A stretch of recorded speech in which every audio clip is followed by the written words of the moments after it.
Welcome back to the Michigan Business Beat, brought to you on the Michigan Business Network. Chris Holman here, and we're coming to you from the Grand Hotel, where we're attending the Detroit Regional Chamber of Commerce's annual policy conference, which brings in everybody of importance, right? So we grabbed another important right now.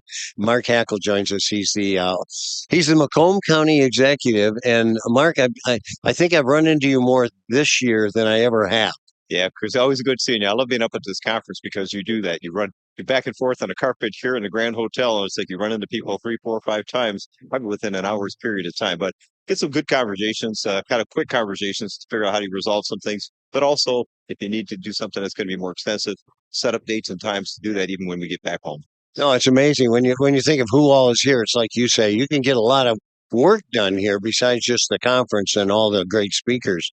So what are your issues in Macomb County right It's interesting. We always talk about growing talent because we're trying to figure out how do we attract people to Michigan, but Macomb County is no different. 44,000 jobs available. How do we get people to want to move to Macomb County to take on these jobs is the bigger concern. Those that are graduating universities or colleges, we want to keep them in the state. But in Macomb County, we're trying to figure out how do we attract that talent. So we try to do that through our unique opportunity to reach obviously out of state, to get people to realize, this Make Macomb Your Home strategy we have in macombgov.org, to get people to see what Macomb County is all about, the jobs that are available, but the quality of life, the housing opportunities, and try to see if they might want to have an interest to relocate to Macomb County. That's one of the big issues from the economic side. But from the government side, we're trying to figure out how do we deal with mental health and substance use. We're creating a new facility. We're building actually a $230 million jail that is more than a jail. And I say that because it's going to have the mental health substance use component to it, where we could treat people and deal with people 24/7 that come into that facility, that come in contact with law enforcement. That is one of the main goals that we have in Macomb County, is to try to figure out how do we impact mental health and substance use. Well, and it cuts recidivism too, as if you've got a good facility that's really working at retraining people, mainstreaming them back in. Yeah, and that's a great point. That's exactly what it is. When we talk about, the challenges we're seeing in society, there's no question about it. People that are listening right now, you probably know someone that has mental health or substance use problem. The question is, what do I do? How do I get something done for them? And you're seeing that hospital systems are inundated, our schools, our homes, our workplaces. But law enforcement immediately, when they closed those state institutions statewide back in the 80s, was inundated. We became kind of a new location for people that have mental health issues.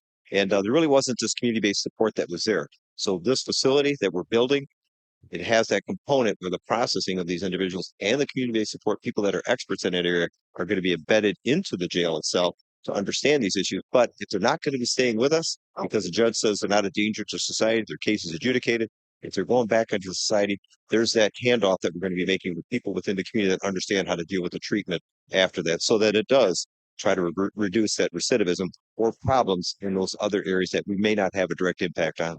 Well, there was a time, and you're too young to remember this, when we had a great mental health situation here in the state of Michigan, and then we tore it all down, and it's kind of been rebuilding slowly over the years, but it's a huge issue. Yeah, and you're interesting when you say it, because I was starting in policing in 1980 when I started.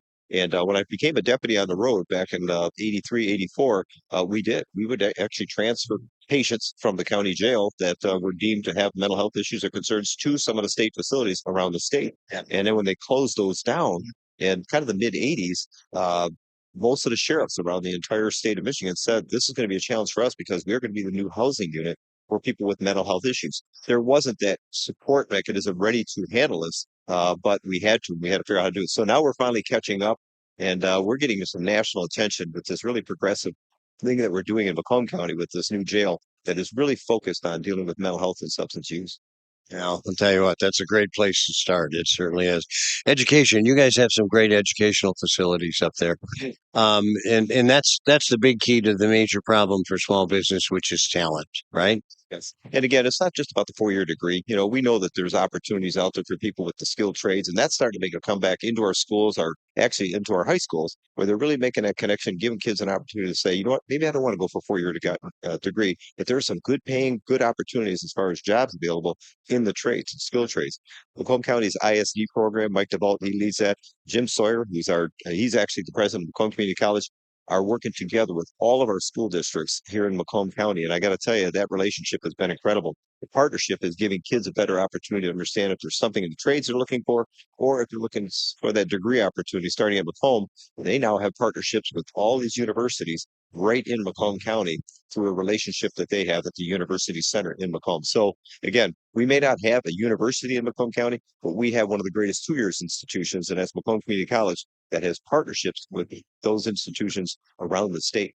Well, and it's the community college system that is really chipping in on this, and you've got a good one there. Yeah, and I'm fortunate. I'm a proud graduate of Macomb Community College. Really wasn't sure I was working while I was going to school, but I come to realize the importance of Macomb Community College, and that's actually where I furthered my degree. I went to Wayne State, got a master's degree at Macomb Community College through Central Michigan University. So we were able to do that. Some of these kids can get educated right there in their own backyard because of that partnership Macomb Community College has made with some of these universities. Yeah.